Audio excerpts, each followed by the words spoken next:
Hello ಎಲ್ರಿಗೂ ನಮಸ್ಕಾರ. ನಾವು ನಿಮ್ಮ ಎಸ್ಕೇಪ್ ಟ್ರಾವೆಲರ್ಸ್. ನಮ್ಮ ತಮಿಳ್ನಾಡು ಟ್ರಿಪ್ ಸೀರೀಸ್ನಲ್ಲಿ ಇದು ಕೊನೆಯ ಪ್ಲೇಸ್ ಆಗಿರುತ್ತೆ. ನಾವು ಇವಾಗ ಪ್ರಸ್ತುತ ಪಾಂಡಿಚೇರಿಗೆ ಬಂದಿದ್ದೇವೆ. ನಾವು ಆಲ್ರೆಡಿ ವೃದ್ಧಾಚಲಂ ಆಗಿರ್ಬೋದು, ಹಾಗೆ ಶ್ರೀಮೂಷ್ಣಮ್ಮು, ಹಾಗೆ ಮಧುರೈ, ರಾಮೇಶ್ವರಂ ಎಲ್ಲ ಪ್ಲೇಸಸ್ಸು ತೋರಿಸಿದ್ವಿ. ಇದು ಕೊನೆಯ ಪ್ಲೇಸ್ ಆಗಿರುತ್ತೆ. ಮೊದಲಿಗೆ ನಾವು ವಿನಾಯಕನ ದೇವಸ್ಥಾನಕ್ಕೆ ಬಂದಿದ್ದೀವಿ ಪಾಂಡಿಚೇರಿನಲ್ಲಿ ಸಾಕಷ್ಟು ಪ್ಲೇಸಸ್ಗಳಿದೆ. ಮೊದಲಿಗೆ ನಮಗೆ ತುಂಬಾ ಬೀಚ್ಗಳಿದೆ. ಅದರಲ್ಲಿ ನಾವು ಮೊದಲು ವಿನಾಯಕನ ದರ್ಶನ ಮಾಡ್ಕೊಂಡು ಹೋಗೋಣ ಅಂತ ಬಂದಿದ್ದೀವಿ. ಇದು ಒನ್ ಆಫ್ ದ ಫೇಮಸ್ ದೇವಸ್ಥಾನ ಅಂತ ಹೇಳ್ಬೋದು. ಪಾಂಡಿಚೇರಿಗೆ ಬಂದವರೆಲ್ಲ ಆಲ್ಮೋಸ್ಟ್ ಈ ದೇವಸ್ಥಾನಕ್ಕೆ ಬಂದೇ ಬರ್ತಾರೆ. ಮೊದಲಿಗೆ ವಿನಾಯಕನ ದರ್ಶನ ಮಾಡಿಕೊಂಡು ನಂತರ ಇಲ್ಲಿ ಯಾವ ಪ್ಲೇಸ್ ಇದೆ, ಹಾಗೆ ಶಾಪಿಂಗಿಗಂತೂ ತುಂಬಾ ಚೀಪ್ ಅಂತ ಹೇಳ್ಬೋದು. ಬಟ್ಟೆ ಎಲ್ಲ ನಿಮಗೆ ಡೀಟೇಲ್ಸ್ ಮುಂದೆ ಈ ವಿಡಿಯೋನಲ್ಲಿ ಸಿಗುತ್ತೆ. ಬನ್ನಿ ಈಗ ಮೊದಲಿಗೆ ವಿನಾಯಕನ ದರ್ಶನ ಮಾಡ್ಕೊಳ್ಳೋಣಂತೆ. ಈ ದೇವಸ್ಥಾನವನ್ನು ಮನಕುಳಂ ವಿನಾಯಕ ದೇವಸ್ಥಾನ ಅಂತ ಕರೀತಾರೆ. ಮನಕುಳಂ ಅಂತ ಹೆಸರು ಬರೋದಕ್ಕೆ ಒಂದು ವಿಶೇಷವಾದ ಕಾರಣ ಇದೆ. ಹಿಂದೆ ಈ ಭಾಗವನ್ನ ಫ್ರೆಂಚರು ಆಳ್ತಾ ಇದ್ರು. ಫ್ರೆಂಚರು ಈ ದೇವಾಲಯದಲ್ಲಿರುವ ವಿಗ್ರಹವನ್ನ ತೆಗೆದುಕೊಂಡು ಹೋಗಿ ನೀರಿಗೆ ಹಾಕ್ತಿದ್ರಂತೆ. ಎಷ್ಟು ಬಾರಿ ನೀರಿಗೆ ಹಾಕಿದ್ರು ಅದು ಮತ್ತೆ ದಡಕ್ಕೆ ವಾಪಸ್ ಬರ್ತಾ ಇತ್ತಂತೆ. ಅದಕ್ಕೆ ಇದನ್ನ ಮನಕುಳಂ ಅಂತ ಕರೀತಾರೆ. ಮನಂ ಅಂದ್ರೆ ಮರಳು ಅಂತ, ಕುಳಂ ಅಂದ್ರೆ ಕೊಳ ಅಂತ. ಹಾಗಾಗಿ ಇದಕ್ಕೆ ಮನಕುಳಂ ವಿನಾಯಕ ದೇವಸ್ಥಾನ ಅಂತ ಕರೀತಾರೆ. ಆರ್ಕಿಟೆಕ್ಚರ್ ಅಲ್ಲಿ ಕೂಡ ತುಂಬಾನೇ ವಿಶೇಷವಾದ ಜಾಗ ಅಂತ ಹೇಳ್ಬೋದು. ಒಳಗಡೆ ನಮಗೆ ಕ್ಯಾಮ್ರಾ ಅಲೋ ಮಾಡೋದಿಲ್ಲ, ಹಾಗಾಗಿ ನಾನು ನಿಮ್ಗೆ ಒಳಗಡೆ ಏನು ತೋರ್ಸ್ಲಿಕ್ಕೆ ಆಗ್ಲಿಲ್ಲ. ಇಲ್ಲಾಂದ್ರೆ ತುಂಬಾ ಅದ್ಭುತವಾದ ವಿಜುವಲ್ಸ್ ಇರುತ್ತೆ. ತುಂಬಾ ಚೆನ್ನಾಗಿರೋ ದೇವಸ್ಥಾನ ಅಂತ ಹೇಳ್ಬೋದು. ನಮ್ಗೆ ಮುದ್ಗಲ ಪುರಾಣದಲ್ಲಿ ಸಾಕಷ್ಟು ವಿನಾಯಕನ ರೂಪ ಇರುತ್ತೆ. ಬಾಲ, ತರುಣ, ಹೀಗೆ ತುಂಬಾ ವಿನಾಯಕನ ರೂಪಗಳಿರುತ್ತೆ. ಆ ಎಲ್ಲಾ ರೂಪಗಳನ್ನ ನಾವು ಈ ದೇವಸ್ಥಾನದ ಒಳಗಡೆ ನೋಡ್ಬೋದಾಗಿರುತ್ತೆ. ಹಾಗೆ ನಮ್ಗೆ ಸಿದ್ಧಿ ಬುದ್ಧಿಯ ಜೊತೆ ವಿನಾಯಕನ ಕಲ್ಯಾಣೋತ್ಸವ ಅದ್ದೂರಿಯಾಗಿ ಈ ದೇವಸ್ಥಾನದಲ್ಲಿ ನೆರವೇರಿಸ್ತಾರೆ. ಅದು ತುಂಬಾನೇ ವಿಶೇಷ ಅಂತ ಹೇಳ್ಬೋದು. ಯಾವ ದೇವಸ್ಥಾನದಲ್ಲೂ ನಮ್ಗೆ ವಿನಾಯಕ ಇರ್ತಾರೆ ಬಿಟ್ರೆ ಸಿದ್ಧಿ ಬುದ್ಧಿ ನೋಡೋದು ತುಂಬಾ ಅಪರೂಪ. ಇಲ್ಲಿ ನಮ್ಗೆ ಸಿದ್ಧಿ ಬುದ್ಧಿ ಸಹಿತ ವಿನಾಯಕನನ್ನ ನಾವು ನೋಡ್ಬೋದಾಗಿರುತ್ತೆ. ಇನ್ನು ಈ ದೇವಸ್ಥಾನದಲ್ಲಿ ನಮಗೆ ಸಾಕಷ್ಟು ಗರ್ಭಾಲಯ ಇದೆ. ಅದರಲ್ಲಿ ನಮಗೆ ಮೂಲ ಮೂರ್ತಿ ಇರುವ ಗರ್ಭಾಲಯ ಬಿಟ್ಟರೆ ಇನ್ನೆಲ್ಲಾ ಪ್ರತ್ಯೇಕವಾಗಿ ಗರ್ಭಾಲಯಗಳಲ್ಲಿ ಒಂದೊಂದು ಭಂಗಿಯಲ್ಲಿ ಒಂದೊಂದು ರೀತಿಯಲ್ಲಿ ವಿನಾಯಕ ದೇವರಿರ್ತಾರೆ. ತುಂಬಾನೇ ಚೆನ್ನಾಗಿದೆ ಅಂತ ಹೇಳ್ಬೋದು. ಒಂದರಲ್ಲಿ ನಮಗೆ ವೀಣೆ ನುಡಿಸ್ತಿರುವ ರೂಪದಲ್ಲಿ ಇರ್ತಾರೆ. ಇನ್ನೊಂದು ಗರ್ಭಗುಡಿಯಲ್ಲಿ ನಮಗೆ ನೃತ್ಯ ಮಾಡುವ ರೀತಿ ಇರ್ತಾರೆ. ಹಾಗಾಗಿ ವಿಶೇಷವಾಗಿದೆ. ತುಂಬಾ ರೀತಿಯ ವಿನಾಯಕನ ದರ್ಶನ ಮಾಡಬಹುದಾಗಿರುತ್ತೆ ಈ ದೇವಸ್ಥಾನಕ್ಕೆ ಬಂದ್ರೆ.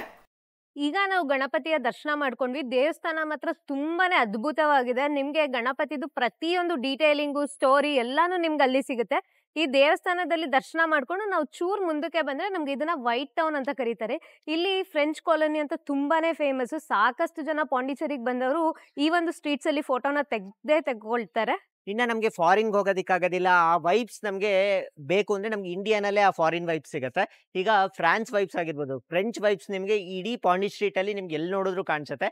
ಆ ಬಿಲ್ಡಿಂಗ್ ಆರ್ಕಿಟೆಕ್ಚರ್ ಆಗಿರ್ಬೋದು, ಬಿಲ್ಡಿಂಗ್ ಕಲರ್ಸ್ ಆಗಿರ್ಬೋದು, ಹಾಗೆ ಸ್ಟೈಲ್ ಆಗಿರ್ಬೋದು, ಅಲ್ಲಿ ಬೆಳೆದಿರೋ ಪ್ಲಾಂಟ್ಸ್ ಆಗಿರ್ಬೋದು, ತುಂಬಾನೇ ವಿಶೇಷ ಅಂತ ಹೇಳ್ಬೋದು.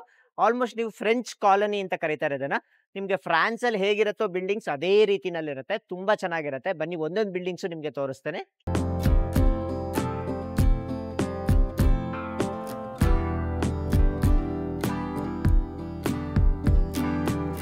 ಇನ್ನು ಇಲ್ಲಿ ನಾವು ಸುಂದರವಾದ ಬಿಳಿ ಮತ್ತೆ ಹಳದಿ ಬಣ್ಣದ ಒಂದು ಕಟ್ಟಡಗಳನ್ನ ನೋಡಬಹುದಾಗಿರುತ್ತೆ. ಇಲ್ಲಿನ ಬಿಲ್ಡಿಂಗ್ಸ್ ವಿನ್ಯಾಸ ಆಗಿರ್ಬೋದು, ಹಾಗೆ ಇಲ್ಲಿನ ಪೇಂಟಿಂಗ್ ರೀತಿ ಆಗಿರ್ಬೋದು, ಇದನ್ನ ನೋಡಿದ್ರೆ ಫಾರಿನ್ ಲೊಕೇಶನ್ ಅಂತ ಅನ್ಸುತ್ತೆ. ಹಾಗಾಗಿ ಸಾಕಷ್ಟು ಜನ ಇಲ್ಲಿ ಬಂದು ಪ್ರೀ ವೆಡ್ಡಿಂಗ್ ಶೂಟ್ಸ್ ಕೂಡ ಮಾಡಿಸ್ಕೋತಾರೆ. ಮದ್ವೆಗಿಂತ ಮುಂಚೆ ಇಲ್ಲಿ ಬಂದು ವೆಡ್ಡಿಂಗ್ ಶೂಟ್ಸ್ ನ ಮಾಡಿಸ್ಕೋತಾರೆ. ಈ ಸ್ಟ್ರೀಟ್ಸ್ ಗಳಲ್ಲಿ ಪ್ರೀ ವೆಡ್ಡಿಂಗ್ ಶೂಟ್ ನ ಮಾಡಿಸ್ಕೊಂಡ್ರೆ ತುಂಬಾ ಚೆನ್ನಾಗಿ ಫೋಟೋಸ್ ಬರುತ್ತೆ ಅಂತ ತುಂಬಾ ಜನ ಇಲ್ಲಿ ಬಂದು ಪ್ರೀ ವೆಡ್ಡಿಂಗ್ ಶೂಟ್ಸ್ ನ ಮಾಡಿಸ್ಕೋತಾರೆ.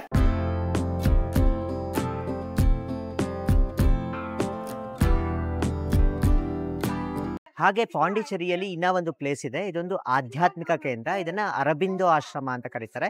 ಹಿಂದೆ ಕಾಣ್ತಿದೆಯಲ್ಲ, ಇದು ಅರಬಿಂದೋ ಆಶ್ರಮ. ಈ ಆಶ್ರಮ ಕೂಡ ತುಂಬಾನೇ ಪೀಸ್ಫುಲ್ ಆಗಿದೆ. ನೀವು ಪಾಂಡಿಚೇರಿಗೆ ಬಂದಾಗ ಇದು one of the heart of the Pondicherry ಅಂತಾರಲ್ಲ, ಅಲ್ಲಿ ಮಧ್ಯಭಾಗದಲ್ಲಿದೆ. ತುಂಬಾನೇ ಚೆನ್ನಾಗಿದೆ. ಇಲ್ಲೂ ಬಂದು ನೀವು ವಿಸಿಟ್ ಮಾಡ್ಬೋದಾಗಿರುತ್ತೆ.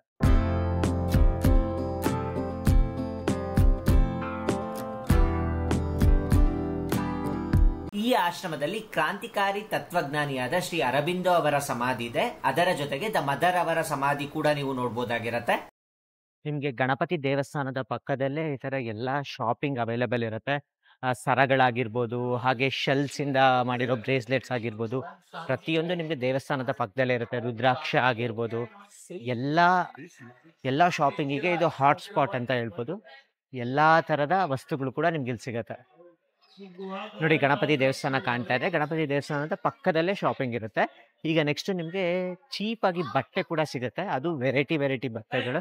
ನಿಮ್ಗೆ ಅದೆಲ್ಲಿ ಅಂತ ತೋರಿಸ್ತೀನಿ. ದೇವಸ್ಥಾನದ ಹಿಂಭಾಗದಲ್ಲೇ ನಿಮ್ಗೆ ಒಳ್ಳೆ ಕ್ಲಾತಿಂಗ್ ಮೆಟೀರಿಯಲ್ಗಳೆಲ್ಲ ಸಿಗತ್ತೆ. ಯಾರಿಗೆಲ್ಲ ಸ್ಟ್ರೀಟ್ ಶಾಪಿಂಗ್ ಇಷ್ಟ, ನೀವು ಈ ರೋಡಿಗೆ ಬರಲೇಬೇಕು. ಯಾಕಂದ್ರೆ ಇಲ್ಲಿ ಅಷ್ಟು ವೆರೈಟೀಸ್ ಆಫ್ ಬಟ್ಟೆ ಸಿಗುತ್ತೆ. ಈ ಸ್ಟ್ರೆಚ್ ಅಲ್ಲಿ ನಮಗೆ ಒಂದು 30ರಿಂದ 40 ಅಂಗಡಿಗಳೇ ಇದೆ. ಇಲ್ಲಿ ನಮ್ಗೆ ಎಲ್ಲಾ ತರ ಕಲೆಕ್ಷನ್ ಇದೆ. ಅಂದ್ರೆ ಸ್ಕರ್ಟ್ಸ್ ಆಗಿರ್ಬೋದು, maxi dresses, long dresses, short dresses, pants, skirts, tea shirts, ಈ ತರ ಎಲ್ಲಾ ವೆರೈಟಿ ಸಿಗುತ್ತೆ ನಮಗೆ. ಮತ್ತೆ ಈ ಒಂದು ಸ್ಟ್ರೀಟ್ ಶಾಪಿಂಗ್ ಏನಿದೆ ಅಲ್ಲ, ಇದು ಪ್ರತಿದಿನ ಕೂಡ ಓಪನ್ ಇರುತ್ತೆ. ಬೆಳಗ್ಗೆ 10 ಗಂಟೆಯಿಂದ ರಾತ್ರಿ 10 ಗಂಟೆವರೆಗೂ ಕೂಡ ಓಪನ್ ಇರುತ್ತೆ. ಇಲ್ಲಿ ನಮಗೆ ಪ್ರೈಸಸ್ ಕೂಡ ಅಷ್ಟೇ 100 ರೂಪೀಸಿಂದ ಸ್ಟಾರ್ಟ್ ಆಗಿ 1000 ರೂಪೀಸ್ವರೆಗೂ ಕೂಡ ಸಿಗುತ್ತೆ. ಕ್ವಾಲಿಟಿ ಕೂಡ ತುಂಬಾನೇ ಚೆನ್ನಾಗಿರುತ್ತೆ. ನೀವು ಕೂಡ ಒಮ್ಮೆ ಇಲ್ಲಿ ಭೇಟಿ ನೀಡಿ. ಇನ್ನ ಸಾಕಷ್ಟು ಜನಕ್ಕೆ ಗೊತ್ತಿರೋದಿಲ್ಲ, ಪಾಂಡಿಚೇರಿ ಬಂದ್ಬಿಟ್ಟು ಒಂದು ಯೂನಿಯನ್ ಟೆರಿಟರಿ ಆಗಿರುತ್ತೆ. ಇದು ಕಂಪ್ಲೀಟ್ ಆಗಿ ಸ್ಟೇಟ್ ಆಗಿರೋದಿಲ್ಲ. ಇದು ತಮಿಳ್ನಾಡು ಬಾರ್ಡರ್ ಅಲ್ಲಿ ಇದ್ರು ಇದು ಸಪರೇಟ್ ಆದ ಒಂದು ಯೂನಿಯನ್ ಟೆರಿಟರಿ, ಅಡ್ಮಿನಿಸ್ಟ್ರೇಟಿವ್ ಡಿವಿಷನ್ ಆಗಿರುತ್ತೆ. ಇಲ್ಲಿ ನಮ್ಗೆ ಚೀಫ್ ಮಿನಿಸ್ಟರ್ ಅಂತ ಇರೋದಿಲ್ಲ, ಎಲ್ಲ ಲೆಫ್ಟಿನೆಂಟ್ ಗವರ್ನರ್ ಅಂತ ಇರ್ತಾರೆ, ಅವರ ಆಳ್ವಿಕೆಯಲ್ಲಿ ಇದಿರುತ್ತೆ. ಇನ್ನ ಈ ಪಾಂಡಿಚೇರಿಗೆ ಬಂದ್ರೆ ಅಲ್ಲಿ ಹೋಗ್ಬೇಕು ಇಲ್ಲಿ ಹೋಗ್ಬೇಕು ಅಂತಲ್ಲ, ಈ ವೈಟ್ ಟೌನಿಗೆ ಬಂದ್ಬಿಟ್ರೆ ಪ್ರತಿಯೊಂದು ಬಿಲ್ಡಿಂಗ್ಸ್ ನ ನೋಡ್ತಾ ಇದ್ರೆ ಟೈಮ್ ಆರಾಮಾಗಿ ಪಾಸ್ ಆಗಿ ಹೋಗ್ಬಿಡುತ್ತೆ. ನೆಕ್ಸ್ಟ್ ನಮ್ಗೆ ಪಕ್ಕದಲ್ಲೇ ಬೀಚ್ ಕೂಡ ಇರುತ್ತೆ. ಈಗ ನಾನು ನಿಮ್ಗೆ ಬೀಚ್ ಹತ್ರ ಕರ್ಕೊಂಡು ಹೋಗ್ತೀನಿ. ಒಂದೊಂದು ಸ್ಟ್ರೀಟ್ ತುಂಬಾನೇ ಬ್ಯೂಟಿಫುಲ್ ಆಗಿದೆ ಅಂತ ಹೇಳ್ಬೋದು.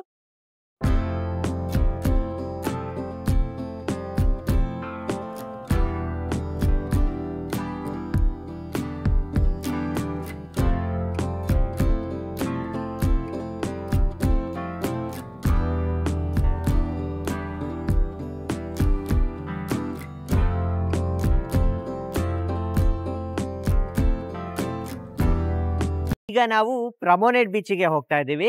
ಇದನ್ನ ರಾಕ್ ಬೀಚ್ ಅಂತಾನೂ ಕರೀತಾರೆ ಅಥವಾ ಪಾಂಡಿಚೇರಿ ಬೀಚ್ ಅಂತಾನೂ ಕರೀತಾರೆ. ಸಾಕಷ್ಟು ಜನ ಬರದೆ ಈ ರಾಕ್ ಬೀಚ್ಗೆ.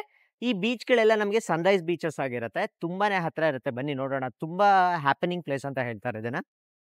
ಇನ್ನು ಇದ್ರ ಜೊತೆಗೆ ನಮ್ಗೆ ಇನ್ನೂ ಪಾಂಡಿಚೇರಿಯಲ್ಲಿ ಸಾಕಷ್ಟು ಬೀಚ್ಗಳಿದೆ. ಅದ್ಯಾವ್ದು ಅಂದ್ರೆ ಸೆರೆನಿಟಿ ಬೀಚ್ ಆಗಿರ್ಬೋದು, ಪ್ಯಾರಡೈಸ್ ಬೀಚು, ಇಡೆನ್ ಬೀಚು, ಈ ತರ ಇನ್ನೂ ಎಷ್ಟೊಂದು ಬೀಚಸ್ ಇದೆ. ಅದ್ರ ಜೊತೆಗೆ ನಮ್ಗೆ ಆರೋವಿಲ್ ಬೀಚ್ ಅಂತ ಕೂಡ ಇದೆ. ಆ ಬೀಚ್ ಅಂತೂ ತುಂಬಾನೇ ಬ್ಯೂಟಿಫುಲ್ ಬೀಚ್ ಅಂತ ಹೇಳ್ತಾರೆ. ಬಟ್ ನಮಗೆ ತುಂಬಾ ಕಮ್ಮಿ ಟೈಮ್ ಇದೆ. ನಾವು ಜಸ್ಟ್ 6 hours ಟೈಮ್ ಸ್ಪೆಂಡ್ ಮಾಡ್ತಿದೀವಿ ಅಷ್ಟೇ ಪಾಂಡಿಚೇರಿಯಲ್ಲಿ. ಯಾಕಂದ್ರೆ ನಮ್ ಟ್ರೈನ್ ನೈಟ್ 9:30 ಈಗ ನಾವು ಪಾಂಡಿಚೇರಿ ಮ್ಯೂಸಿಯಂ ಮುಂಭಾಗದಲ್ಲಿದ್ದೀವಿ. ಇದು ಪ್ರತಿದಿನ ಬೆಳಗ್ಗೆ 9 ಗಂಟೆಯಿಂದ ಸಾಯಂಕಾಲ 6 ಗಂಟೆ ತನಕ ವಿಸಿಟರ್ಸ್ ಅಲೋ ಇರುತ್ತೆ. 50 ರೂಪಾಯಿ ಟಿಕೆಟ್ ಇರುತ್ತೆ. ನಮಗೆ ಫ್ರೆಂಚರ ಆಕ್ರಮಣ ಆದಾಗ ಅಲ್ಲಿನ ವಸ್ತುಗಳಾಗಿರ್ಬೋದು, ಪೇಂಟಿಂಗ್ಸ್ ಆಗಿರ್ಬೋದು, ಹಾಗೆ ಕೆಲವೊಂದು ನಮ್ಮ ಭಾರತದ ಸ್ಕಲ್ಪ್ಚರ್ಸ್ ಆಗಿರ್ಬೋದು, ಎಲ್ಲಾ ತರದ ಸ್ಕಲ್ಪ್ಚರ್ಸ್ ಇದೆ. ತುಂಬಾನೇ ಸೂಪರ್ ಆಗಿದೆ ಅಂತ ಕೂಡ ಹೇಳ್ಬೋದು. ಇನ್ ಕೇಸ್ ಏನಾದ್ರು ನೀವು ಪಾಂಡಿಚೇರಿಗೆ ಬಂದಾಗ ನಿಮ್ಗೆ ಟೈಮ್ ಇತ್ತು ಅಂದ್ರೆ ಈ ಮ್ಯೂಸಿಯಂಗೆ ಬರೋದನ್ನ ಮಾತ್ರ ಮರಿಬೇಡಿ.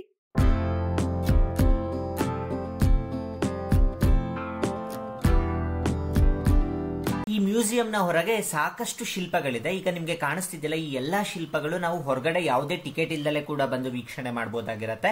ಈ ಶಿಲ್ಪಗಳು ನಮ್ಗೆ ಚೋಳರು ಮತ್ತು ಪಲ್ಲವರ ಕಾಲದಲ್ಲಿ ಕೆತ್ತಿರುವ ಶಿಲ್ಪಗಳಾಗಿರುತ್ತೆ. ತುಂಬಾ ಚೆನ್ನಾಗಿರುತ್ತೆ ಈ ಶಿಲ್ಪಕಲೆ ಕೂಡ.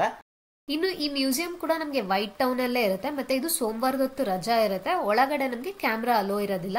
ಈಗ ನಾವು ಪಾಂಡಿಚೇರಿಯ ರಾಜಭವನದ ಮುಂದೆ ಇದ್ದೀವಿ. ನಮಗೆ ಲೆಫ್ಟಿನೆಂಟ್ ಗವರ್ನರ್ ಅಂತ ಹೇಳಿದ್ನಲ್ಲ, ಅವರು ಇಲ್ಲೇ ಇರ್ತಾರೆ. ನಮಗೆ ಇಲ್ಲಿ ವಿಧಾನಸೌಧ ಎಲ್ಲ ಹೇಗಿರುತ್ತೆ ನಮಗೆ ಕರ್ನಾಟಕದಲ್ಲಿ, ಇಲ್ಲಿ ನಮಗೆ ಲೆಫ್ಟಿನೆಂಟ್ ಗವರ್ನರ್ ಆಫೀಸ್ ಇರುತ್ತೆ. ಎಷ್ಟು ಅದ್ಭುತವಾಗಿದೆ ನೋಡಿ, ಫ್ರೆಂಚ್ ಆರ್ಕಿಟೆಕ್ಚರ್ ನಲ್ಲೇ ಇದೆ. ತುಂಬಾ ಸುಂದರವಾದ ಕಟ್ಟಡ ಅಂತ ಹೇಳ್ಬೋದು ಇದು.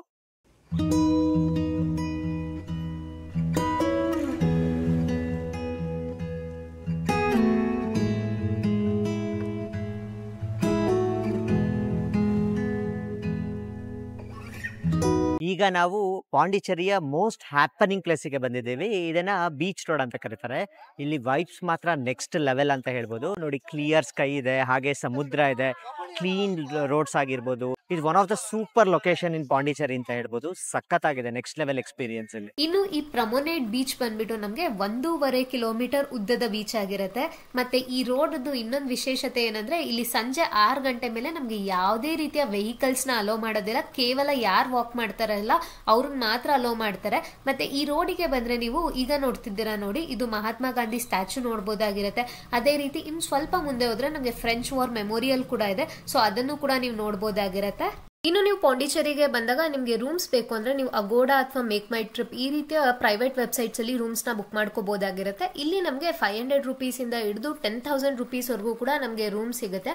ಅದು ನಿಮಗೆ ಬೀಚ್ ಸೈಡ್ ವ್ಯೂ ರೂಮ್ಸ್ ಬೇಕು ಅಂದ್ರೆ ನಿಮಗೆ 10,000 ರೂಪಾಯಿ ಕೂಡ ಆಗುತ್ತೆ. ಈಗ ನಾವು ತೋರಿಸಿದ ಈ ಪ್ರಮೋನೇಟ್ ಬೀಚ್ ಇದೇ ರೋಡ್ ಅಲ್ಲಿ ನಮಗೆ ಬೀಚ್ ವ್ಯೂ ವಿಲ್ಲಾಸ್ ಅಂತ ಕೂಡ ಇದೆ. ಅದರಲ್ಲಿ ಮೇಜರ್ ಆಗಿ ಒಂದು ದ ಪ್ರಮೋನೇಡ್ ಅಂತ. ಇಲ್ಲಿ ನಮಗೆ ರೂಮ್ ಕಾಸ್ಟ್ ಬಂದ್ಬಿಟ್ಟು 10,000 ರೂಪೀಸ್ ಆಗಿರುತ್ತೆ. ಅದೇ ನೀವು ಸಿಟಿ ಒಳಗೆ ಸ್ಟೇ ಮಾಡಬೇಕು ಅಂದ್ರೆ ನಿಮ್ಗೆ ನಿಮ್ಗೆ 500 ಇಂದ 1000 ರುಪೀಸ್ ಒಳಗೂ ಕೂಡ ರೂಮ್ ಸಿಗುತ್ತೆ. ಈಗ ನಾವು ಪ್ರಸ್ತುತ ಫೇಮಸ್ ರಾಕ್ ಬೀಚ್ ಹತ್ರ ನಿಂತಿದ್ದೀವಿ. ಅಲೆ ಸದ್ದು ಕೇಳ್ತಾ ಇದೆ. ಎಷ್ಟು ಅದ್ಭುತವಾದ ಲೊಕೇಶನ್ ಅಂದ್ರೆ ಹೆವೆನ್ ಆನ್ ಅರ್ತ್ ಅಂತ ಅನ್ಸುತ್ತೆ. ಅಷ್ಟು ಬ್ಯೂಟಿಫುಲ್ ಲೊಕೇಶನ್ಗೆ ನಾವು ಇವಾಗ ಬಂದಿದ್ದೀವಿ.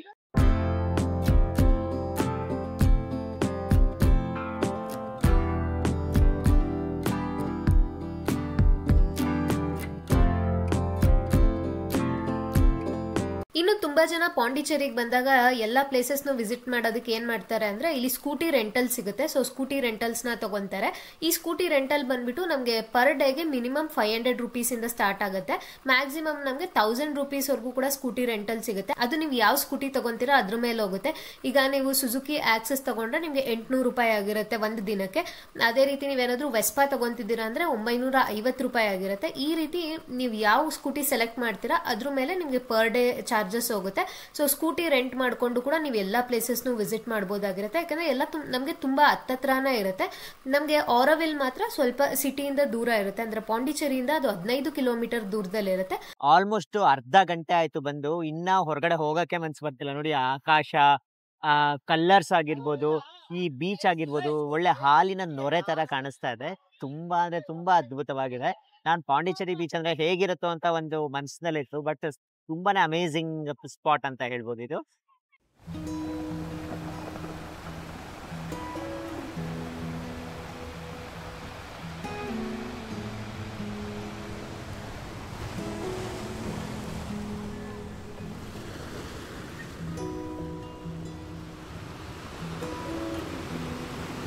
ಪಾಂಡಿಚೇರಿ ಬಂದ್ಬಿಟ್ಟು ನಮ್ಗೆ ಬೆಂಗಳೂರಿನಿಂದ 320 ಕಿಲೋಮೀಟರ್ ದೂರದಲ್ಲಿ ಇರುತ್ತೆ.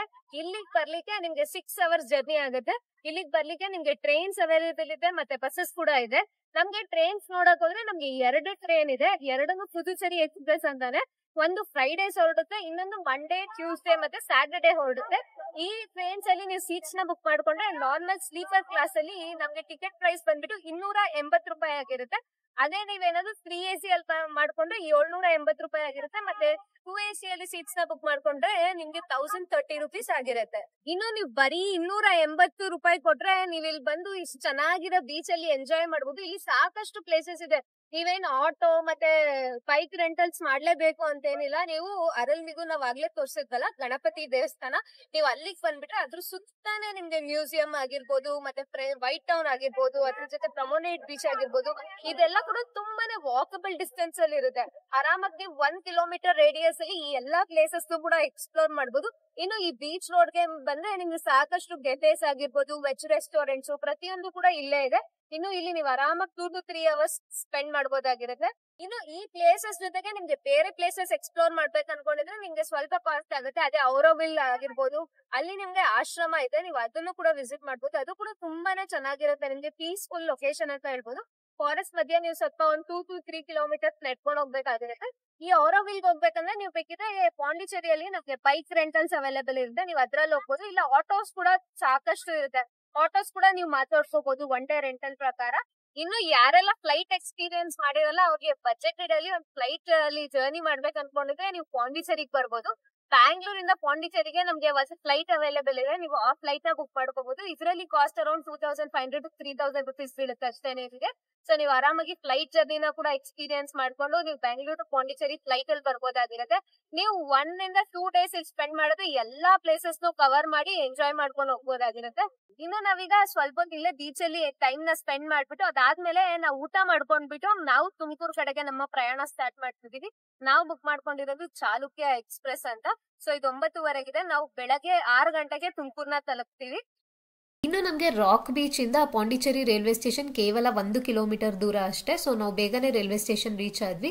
ಇನ್ನು ನಮಗೆ ತುಮಕೂರು ರೀಚ್ ಆಗ್ಲಿಕ್ಕೆ ಪಾಂಡಿಚೇರಿಯಿಂದ ತುಮಕೂರು ಆಲ್ಮೋಸ್ಟ್ 10 ಅವರ್ಸ್ ಜರ್ನಿ ಆಗಿತ್ತು. ಈ ಬಾರಿ ನಾವು ಜನರಲ್ ಸ್ಲೀಪರ್ ಕ್ಲಾಸ್ ಅಲ್ಲಿ ನಮ್ಮ ಸೀಟ್ಸ್ ನ ಬುಕ್ ಮಾಡ್ಕೊಂಡಿದ್ವಿ. ಸೊ ನಮಗೆ ಟಿಕೆಟ್ ಪ್ರೈಸ್ ಬಂದ್ಬಿಟ್ಟು ಒಬ್ರಿಗೆ 300 ರೂಪಾಯಿ ಆಗಿತ್ತು. ಫೈನಲಿ ನಮ್ಮ ಟ್ರಿಪ್ ಇಲ್ಲಿಗೆ ಎಂಡ್ ಆಯ್ತು. ಕೊನೆಗೆ ನಾವು ಪಾಂಡಿಚೇರಿನೂ ಕೂಡ ಕಂಪ್ಲೀಟ್ ಆಗಿ ನೋಡಿದ್ವಿ. ತುಂಬಾ ಸೀರಿಯಸ್ ಆಗಿ ಈ ಟ್ರಿಪ್ ನಡೀತು. ತುಂಬಾನೇ ಚೆನ್ನಾಗಿತ್ತು. 3 days ನಲ್ಲಿ ಸಾಕಷ್ಟು ಪ್ಲೇಸಸ್ ನ ಕವರ್ ಮಾಡಿದ್ವಿ. ಮಧುರೈಯಿಂದ ಹಿಡಿದು ಪಾಂಡಿಚೇರಿ ತನಕ ತುಂಬಾನೇ ಪ್ಲೇಸಸ್ ಕವರ್ ಮಾಡಿದ್ವಿ. ಅದು ಟ್ರೈನ್ ಅಲ್ಲಿ ಕವರ್ ಮಾಡಿದ್ವಿ. ನಮ್ಗೆ ಟೋಟಲ್ ಬಜೆಟ್ ಬಂದ್ಬಿಟ್ಟು ಹೋಲ್ ಟ್ರಿಪ್ ಗೆ 7300 ರುಪೀಸ್ ಆಯ್ತು. 3000 ರುಪೀಸ್ ನಮ್ಗೆ ಟ್ರೈನ್ ಚಾರ್ಜಸ್ ಆದ್ರೆ ಮಿಕ್ಕ 4300 rupees other expenses, T charges ಆಗಿರ್ಬೋದು, ರೂಮ್ ಚಾರ್ಜಸ್ ಆಗಿರ್ಬೋದು, ಅದೆಲ್ಲ ಸೇರಿ ಟೋಟಲ್ ಆಗಿ ನಮ್ಗೆ ಒಬ್ಬರಿಗೆ ಬರೀ 7300 ರುಪೀಸ್. ತುಂಬಾನೇ ವೆಲ್ ಪ್ಲಾನ್ ಟ್ರಿಪ್ ಆಗಿತ್ತು, ತುಂಬಾನೇ ಚೆನ್ನಾಗಿತ್ತು. ಇದಾಗಿತ್ತು ನಮ್ಮ ಈ ಟ್ರಿಪ್ಪಿನ ಡೀಟೇಲ್ಸ್. ಮತ್ತೆ ಮುಂದಿನ ಹೊಸ ಜಾಗದೊಂದಿಗೆ ಮತ್ತೆ ಭೇಟಿ ಆಗೋಣ. ಅಲ್ಲಿಯವರೆಗೂ ಎಲ್ಲರಿಗೂ ನಮಸ್ಕಾರ.